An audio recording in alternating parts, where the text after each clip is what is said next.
In this module we will get our hands dirty and develop the ultra-wideband lock scenario using the MK ultra-wideband library, the MK ultra-wideband SDK, and the ultra-wideband Shield 2 board. We will also extend the PC Shell to interact with the Shield. You may want to recover the last few minutes of the first module of this training session to refresh the requirements that we want to implement. In this case, we will use the MK ultra-wideband library built for SR150, and we will reuse all the components in the SDK except the application layer, which we will have to adapt to our scenario. We will also need to implement some simple logic to decide when to open the lock and when to lock it back. We will also add a communication layer to interact with the PC Shell, so that the PC can monitor the lock and unlock events, and it can also load the addresses of access tags with access permissions. Commands, responses and notifications will be encapsulated in TLB packets, which we will see later. Also, for simplicity, the ultra-wideband Shield 2 will not store the addresses of access tags permanently. This will simplify our development. Let us now define what kind of messages we will exchange with the PC Shell. We are going to implement three different message types: commands, responses, and notifications. Commands are messages sent by the PC Shell and handled and processed by the ultra-wideband Shield. Responses are simply the response to these commands, acknowledging them and responding with a status code, signaling error or success. Notifications are messages that are sent by the ultra-wideband Shield 2, but they are not responses to any specific command. We will have only one command to grant access to an access tag by sending its MAC address to the Shield and the corresponding response to the command. Regarding notifications, we will implement only two: one to report that the door unlocked and another one to report that the door locked again. Pretty simple.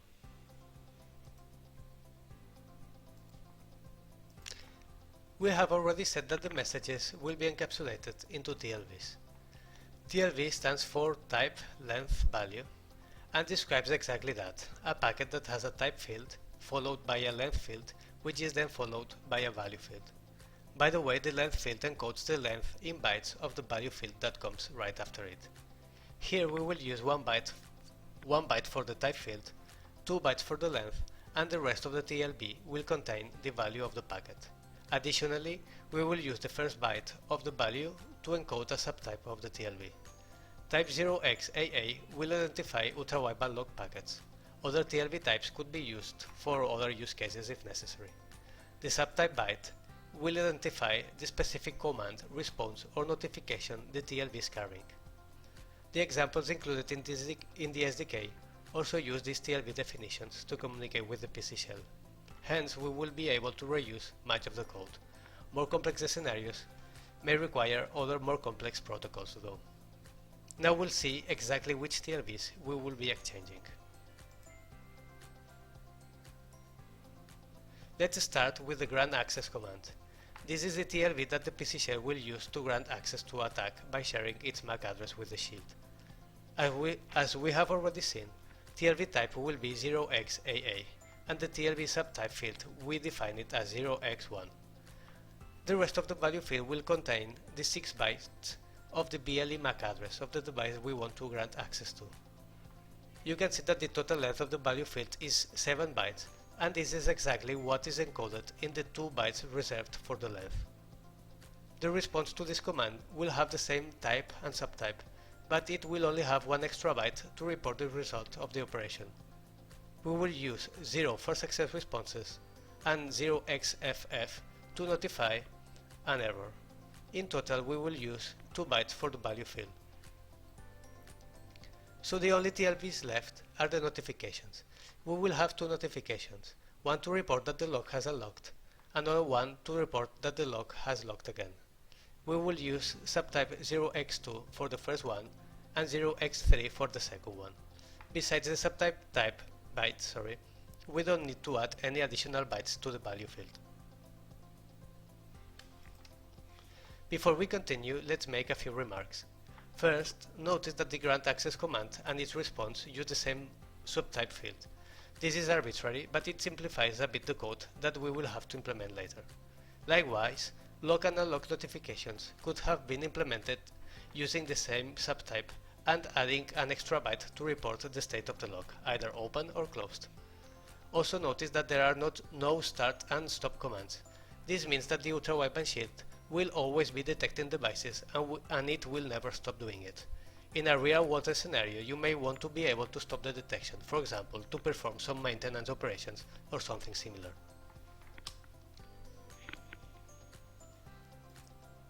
So now that we have defined how we will communicate with an external host, in this case the PC Shell, we will start developing on our ultra-wideband shield 2 board. If you haven't done it before, please unzip the ultra-wideband SDK folder included in the USB stick. Then we will create a new application called ultra-wideband log anchor and import it into MCU Expresso. We will also create a new build configuration to build it. After this, we will identify the parts and bits of the code across applications that are based in the MK ultra-wideband SDK, and we will add some minimal codes to have a project that at least builds. Then we will continue by adding the implementation of the TLBs that we have already defined. Finally, we will complete the application with everything we need to implement the original requirements, unlock the door, lock it again, and be able to load the MAC addresses of permitted devices. So let's start by creating the folders and files.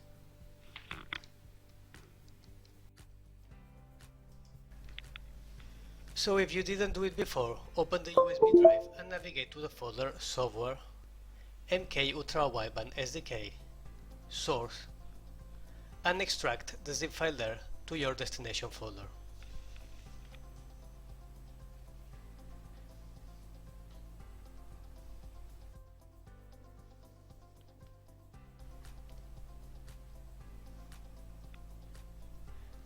Now go to MK Ultra-Wideband SDK, App, and create a new folder and name it Ultra-Wideband Log Anchor. We will place here the source files for our Ultra-Wideband Log Anchor application. Also create an empty text file and name it log.c.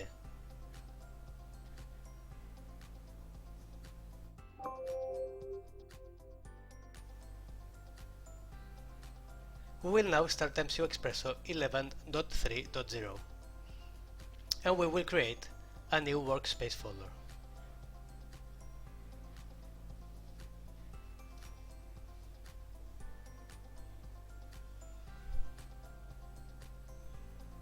MCU Expresso may take some time if it is the first time that it runs. When done, we will import the MK Ultra-Wideband SDK. You may skip this step if you already imported the SDK before. If you haven't, navigate to File, Import, General, and import existing projects into Workspace. We will select the folder where we unzipped the SDK, and let MCU Expresso find any projects there and import them into the workspace.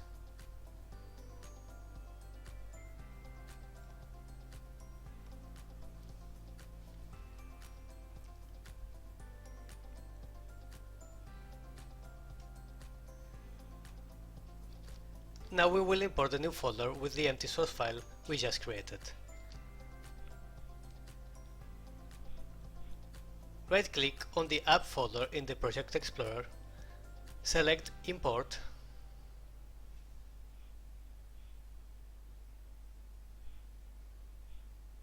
File System, and navigate to the folder we just created.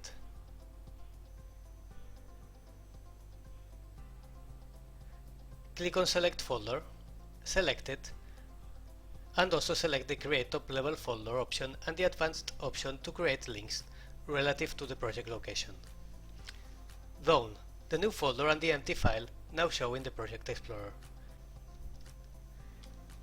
We will now create a build configuration for the new use case. Right-click in the Project Explorer, select Build Configurations,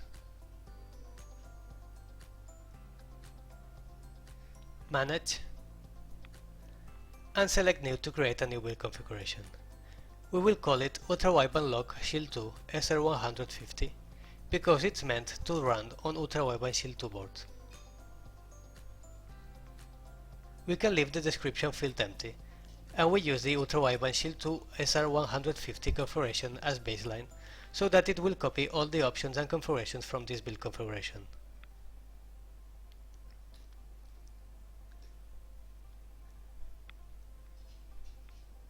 Now we select our new build configuration by right-clicking on the project, Build Configurations, Set Active, and select the new one. We see that the Project Explorer shows both the Anchor and the Ultra-Wideband Lock Anchor folders selected for building. We need to remove the Anchor folder from the build, as we will be redefining some symbols later. We do so by right-clicking in the folder,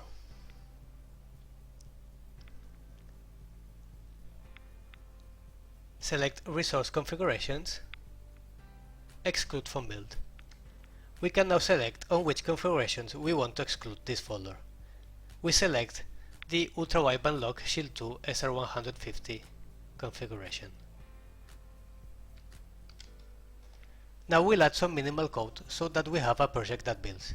But first, let's identify some common pieces of code across hardware platforms and across applications using the MK Ultra-Wideband SDK. Let's now open the filing boards Ultra-Wideband Shield 2 SR150 Ultra-Wideband Device.c, and we will inspect the method Ultra-Wideband Device init. Here, some resources that are later used by the port for QN9090 are initialized. For example, we initialize the module that will manage the low power modes in the microcontroller, and another one that will manage the GPIOs that connect the QN9090 with the Ultra-Wideband chip. We also initialize here the Tlb Builder. This is a utility that we will use later on to receive TLB commands from the PC Shell, and also to build responses and notifications and send them over. At the very bottom of the function, we see a call to MK Ultra-Wideband app Anchor app init. This is meant to initialize the application layer that will run on the Ultra-Wideband Shield, and this is exactly what we will implement in the first place in our new file log.c, which is still empty. Before we move on, let's check another interesting piece of code in this file. If we scroll up, we find the function MK Ultra-Wideband app handler. If you remember from the first module in this session, this is the hook that the library calls to forward Ultra-Wideband events and other events to the application to handle. If we look inside the function, we see that the events are copied and pushed to a queue. As you can figure out, in our new source file log.c, we will process the events pushed to this queue and handle them following the requirements defined for the Ultra-Wideband lock. Now we will start to add some code to log.c. Let's open it. It's under app Ultra-Wideband lock anchor log.c. We will add some code so that the project builds and the compiler doesn't raise any errors. There are quite a few lines of code that we have to add, and it would take some time to do it live, so I already prepared the new contents of the file and I'll copy paste them in the editor. But don't worry, we'll go through the new contents and identify the most relevant parts. First, we see that we have included some header files. The first ones belong to the Ultra-Wideband library, because we will use its APIs later on. Then we also include apphandler.h. This file has some common definitions that are used in some other examples and that we will also use here. Last, fsl debugconsole.h is a header file from the QN9090 SDK with some useful definitions for logs. Now we reach the definition of some values that we will use later in the file. First one is the size of the stack of the task that will run the logic of the Ultra-Wideband lock, in words of 4 bytes each. After it, the priority of the task and the size of the queue that will hold the events from the library. Now we reach the declarations of some variables. First, we have the task that will handle the ultra-wideband events and that will take care of opening and closing the lock. Then we have the queue that will hold the events until they are handled by the task. Right below, we find the declaration of the manufacturer data. This is a field of the BLE advertising packet that is used in some of the examples in the kit. We will not use it here, but we still need to declare the variables. We leave the length of the manufacturer data as 0 and the data proper as a null pointer. We also declared an empty function that our log task will execute. We can leave it empty for the time being. We scroll down and we find mk ultra-wideband anchor app in it. Remember that this is the method that is called in ultra-wideband device.c. Here is where we will initialize all the resources that our application needs. We start with initializing the ultra-wideband library, and we configure the platform as an anchor because this application will act as anchor. Then we also set some configurations. AOA readings are disabled because we are only interested in ranging or distance readings in our use case. The two antennas in the antenna board are only needed for AOA measurements. By disabling them, the shield will only use one antenna and reduce some power consumption. We also enable ranging notifications because we want to handle them as soon as the ultra-wideband chip sends them. Any other configurations we leave them with their default values. We also initialize the queue for the events from the ultra-wideband library. We create our task, and we should be done. We will now try to build our project by clicking on the hammer button. It may take a few minutes for the compiler to build the project, so we will skip forward to the end.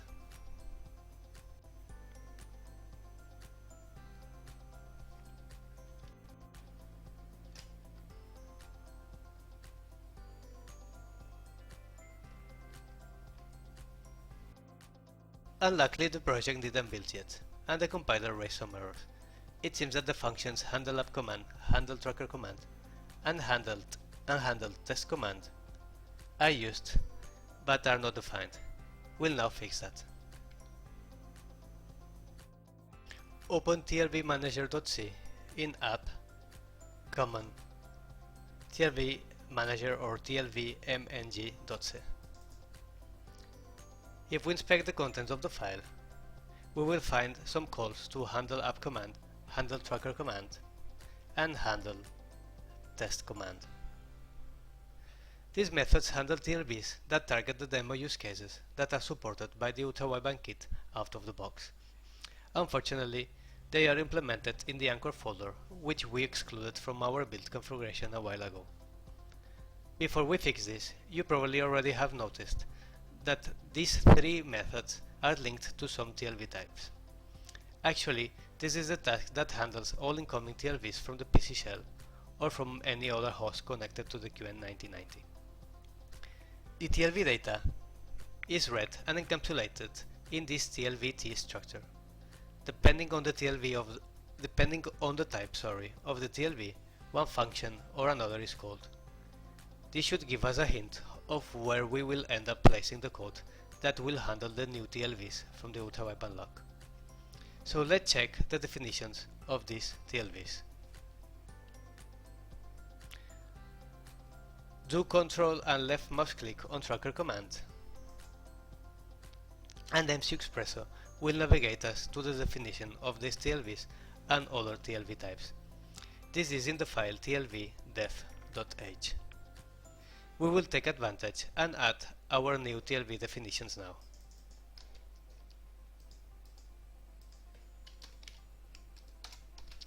We first add the new TLV 0xAA for the TLVs that are meant for the ultra-wideband lock, and we call it ultra-wideband lock message. Now we scroll down a bit and we will add the definitions of our three TLV subtypes. First we created the subtype ultra-wideband lock run access as 0x1, ultra-wideband lock lock as 0x2, and finally ultra-wideband lock unlock as is 0x3. Let's now go back to tlb manager.c. We will comment out all the handlers that we will not be using.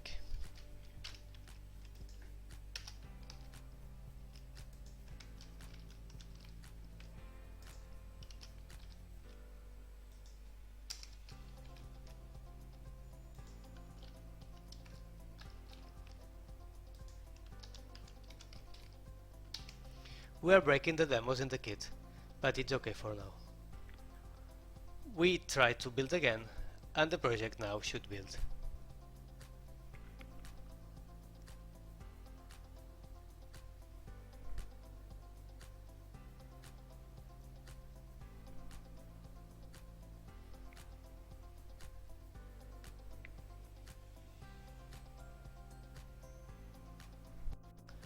Okay, so now that the project builds, we'll implement a simple logic to handle the ultra-wideband events and decide when we have to unlock the door and lock it again. Later on, we'll come back to the TLVs. So, open log.c again, and let's first include the file tlbdefs.h because we will be using the TLB definitions that we've just added. We want that the door unlocks at 2 meters, so let's add a new define for the opening distance as 200 centimeters. We'll now create a new type def to identify the state of the lock. We've called it ultra-wideband lock state t, and it has 2 possible states. Either the lock is locked or the lock is unlocked. We also created a variable of this new type that will track the state of the lock. We initialize it so that the lock starts locked. We now go into our main task and we will start detecting devices by calling mk ultra-wideband start detection. We want to start ultra-wideband with selectable devices as soon as they are discovered, so we use BLE and ultra-wideband detection. We also want to discover only tags, not other anchors, so we use type tag here. Last, we only want to discover access tags with access permissions and neglect any other tags that may be around, so we will use policy whitelist. Of course, we will have to populate the list at some point. Now let's create an infinite loop that will run as long as the lock is powered on. We also make the task block and wait until any events are pushed into the queue. Also remember that the events in the queue have a copy of the events from the ultra-wideband library. We saw that when we inspected ultra-wideband device.c. We are using dynamic allocation for it, so we need to release the memory if we don't want to run into any memory leaks. Now we will add the logic to handle the ultra-wideband events and decide when the lock has to unlock. Again, I'll copy some code and I'll comment it. First, we've added a large switch that will handle the events that we have received in the queue. We'll only handle explicitly ultra-wideband ranging data events, and the rest we can ignore. In case that we received some new ranging data, we will inspect the distance to the device. Remember that we selected the whitelist policy, so we will be receiving ranging data only of access tags with access permission. Now if the lock is unlocked and the tag is within 2 meters, we'll signal that the lock has to unlock. For that, we will prepare a TLB that we will send to the PC Shell. Let's see how we can build and send the TLB. First, we start a TLB with type ultra-wideband lock message. Remember that we defined that as 0xAA. Now we want to add 1 byte with the TLB subtype, which is ultra-wideband lock lock. I think that we define that as 0x1. When done, we simply use TLB send and we are done. In any case, if any error is detected anywhere, we call mk osal critical error, so that we will at least notice. When we are finished, we switch the lock state to unlocked. We expect that we can now unlock the door with a tag provided it's close enough. We will now add a timer that closes the door after 5 seconds. Remember that when we define the use case, we said that the door would lock again regardless of any devices around. It really doesn't sound very safe, but it will keep our life simple and our code a bit smaller. So we'll start by adding a new definition for the lock timeout, which we define at 5000 and it has to be milliseconds. We also declare a new timer, which we call mlockbackTimer. And we create a new callback function for the timer, which takes a void pointer as argument. For now, we can leave it empty. Let's scroll down to the end of the file and let's initialize now the timer. We have to give it a name and a period. We don't want the timer to be recurrent, so we use false as third parameter. If the timer was recurrent, we would use true here. We won't pass any arguments to the timer callback, so we pass a null as fourth parameter, and we finally select the callback that will execute when the timer expires. Now we'll add the code to start the timer when we have unlocked the door and signaled the PC shell by sending the corresponding TLB. We are still missing the body of our timer callback, so let's fill it.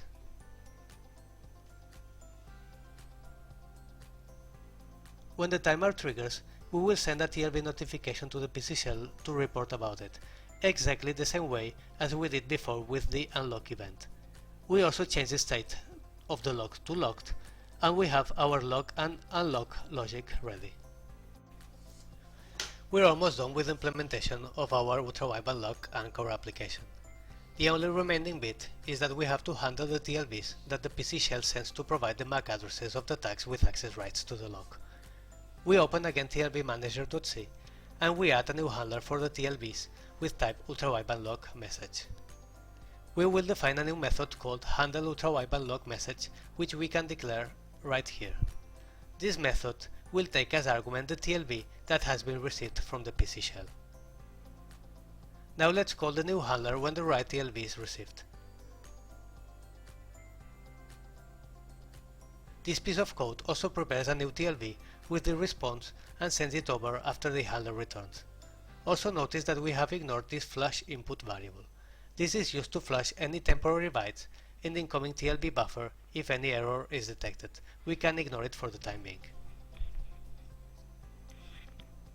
Now let's go back to log.c and we will add a couple of defines for success and error responses. We define success as 0x00 and for any error we will always answer with 0xff. We will add the implementation of the method handle ultra-wideband lock message here.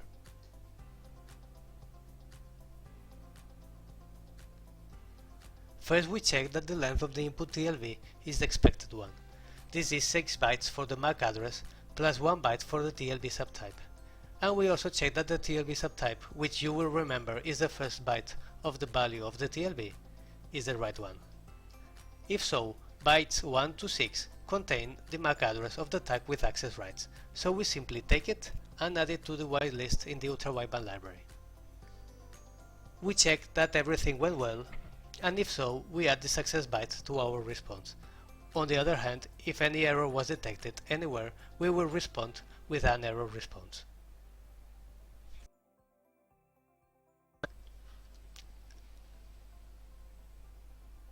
Remember that we commented out the handlers of the TLBs for the demo applications that are included with the kit. We will now restore them so that they return an error when we run the ultra-wideband lock application. For that we create a new handler for unsupported TLB types. The handler simply copies the subtype of the TLB and adds an extra byte with the error response 0xff. We now declare handle app command and forward the TLB to our new handler for unsupported TLBs. We do the same with handle tracker command and with handle test command. Now we go back to tlb manager.c and we restore the lines of code that handle the unsupported TLB types.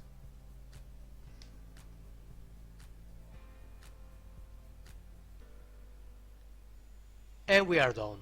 We can build the application and program the ultra-wideband shield too. If you have gone through the second training session of the ultra-wideband kit, you should be familiar with programming the boards using MCU Expresso.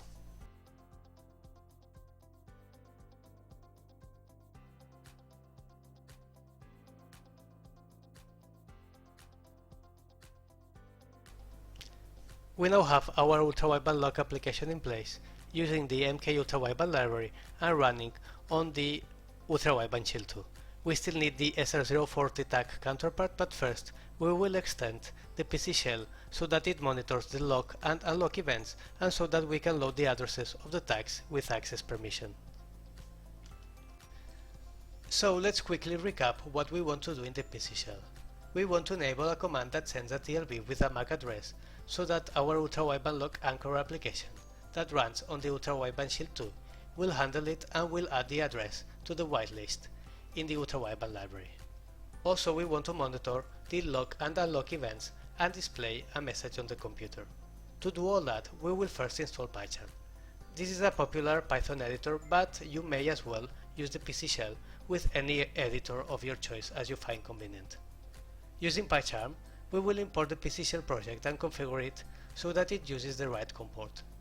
Then we will add a new command in the PC Shell for granting access to a MAC address. We will continue by adding all the TLB definitions to send the command, and finally we will add a new TLB handler to process the responses and notifications from the ultra-wideband Shield. Before we start though, please take into account that you will need to know beforehand the MAC address of your tags. You also need to have Python 3.9 installed and configured in your computer. In case of need, you may want to recover the contents of the second training session of the ultra-wideband kit. Good, so let's start with downloading and installing PyCharm. Navigate to jetbrains.com/PyCharm.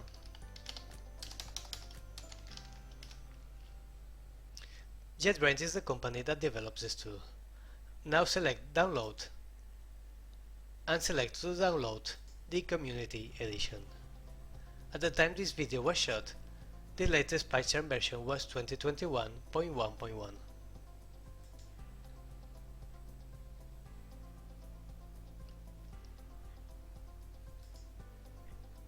When done, execute the installer.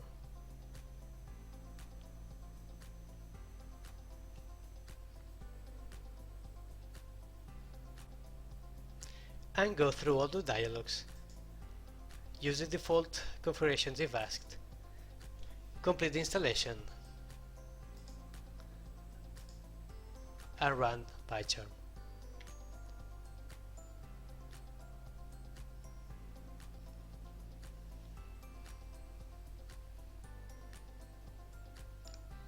Now, if you didn't do it before, open the contents of your USB drive and navigate to the folder Software, MK ultra-wideband PC Shell, and extract the zip file there.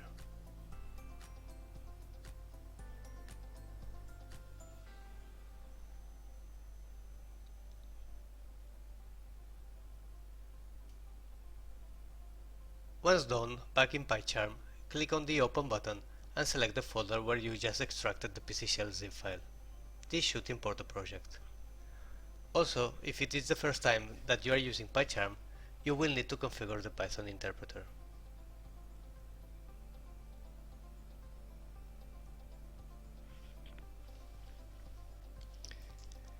Now, open the Device Manager in Windows. Connect the ultra-wideband Shield to your PC using a USB cable and check in which COM port it enumerates. In case of doubt, disconnecting the ultra-wideband Shield and connecting it back may help you identify the right COM port. In our case, this is port COM13. Now go back to PyCharm and click on the Add Configuration button close to the top right corner of the window. Click on the plus button and select Python. This will create a new configuration which now we will have to set up. Give it a name, for example PC Shell, and click on the folder icon in the script path menu. Navigate to your PC Shell copy and select the file mk-ultra-wideband-pc-shell.py. As a last step, we have to add the COM port to our ultra-wideband Shield as a parameter to the script. Click on Apply, OK, and click on the green arrow to launch the PC Shell. If all went well, it should work and you should see the PC Shell console coming out. So far so good. Click on the red square to abort the execution and we will start updating the PC Shell code. We will start by adding a new command. Open PC Shell console.dev.py. This file contains some definitions that are used on the command line console. We will add a new variable called cmd ultrawideband lock grant access that will hold the text of the new command.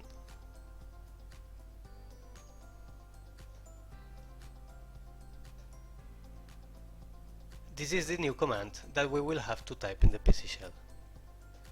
Now we'll add the command to the list of commands in the PC Shell. First, we add it to the user command dictionary variable.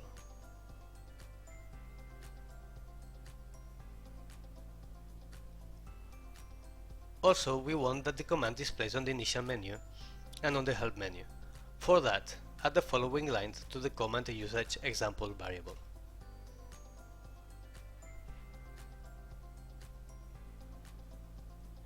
And also to the help command variable.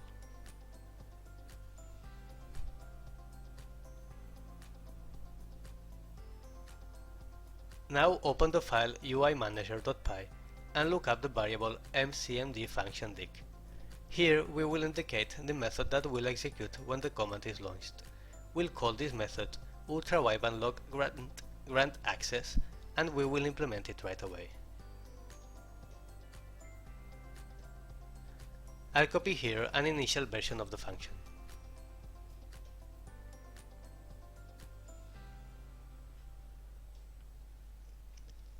It takes as argument a list of strings provided as arguments to the command. We validate the argument list and check that a valid MAC address is provided as argument. For that, we will use this getMAC utility that parses the string and returns an array of bytes with the bytes of the MAC address. If something went wrong, it will return none. Last, we show a message showing the MAC address or a warning if any error has happened.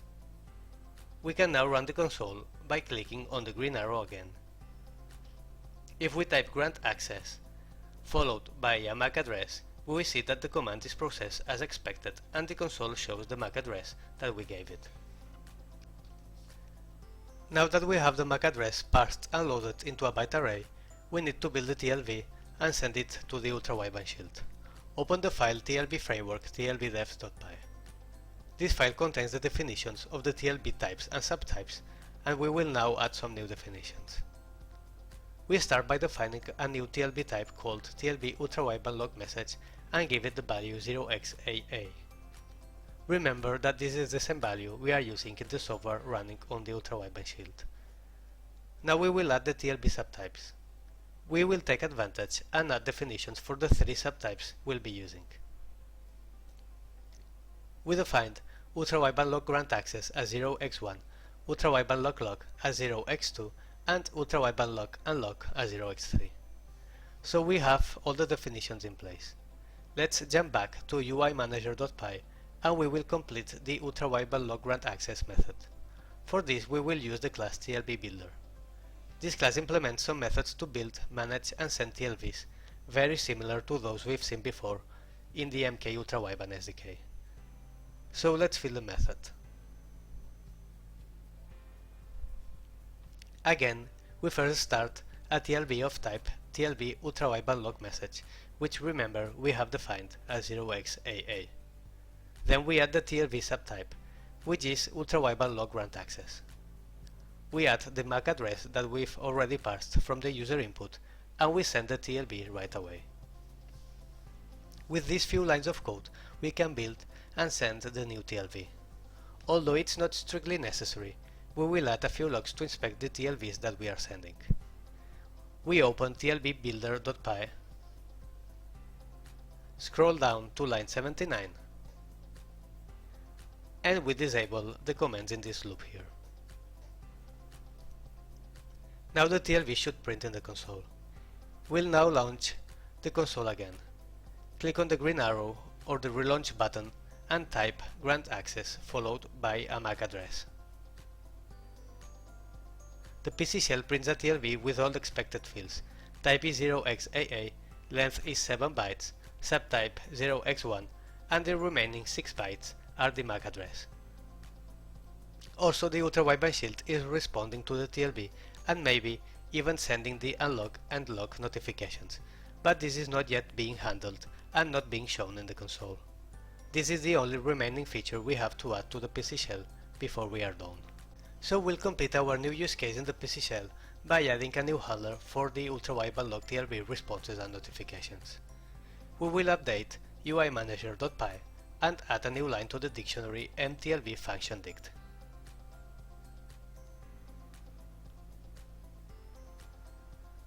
This dictionary holds the handlers for all incoming TLBs supported by the PC Shell. We use as key the TLB type, which is CMD ultra-wideband lock grant access, and we will call a new TLB handler called ultra-wideband lock response. We only need to implement the new handler now. I will copy it here.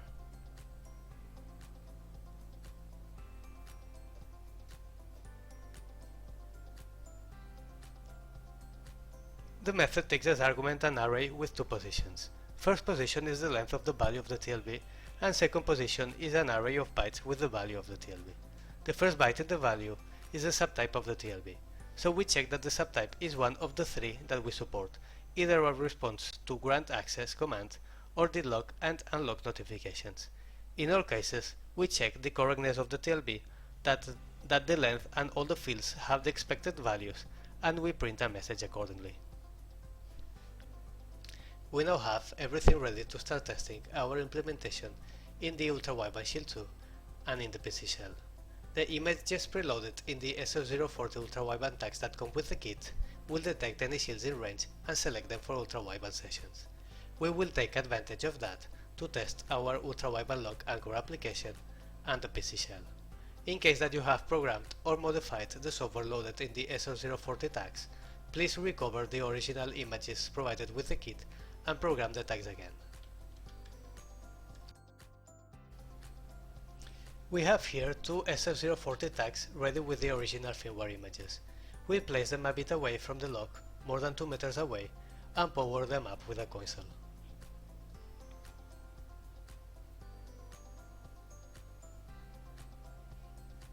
Now we go back to our computer and launch the PC Shell. In the command line we type grant access followed by the MAC address of the tag that we want to use to unlock the lock.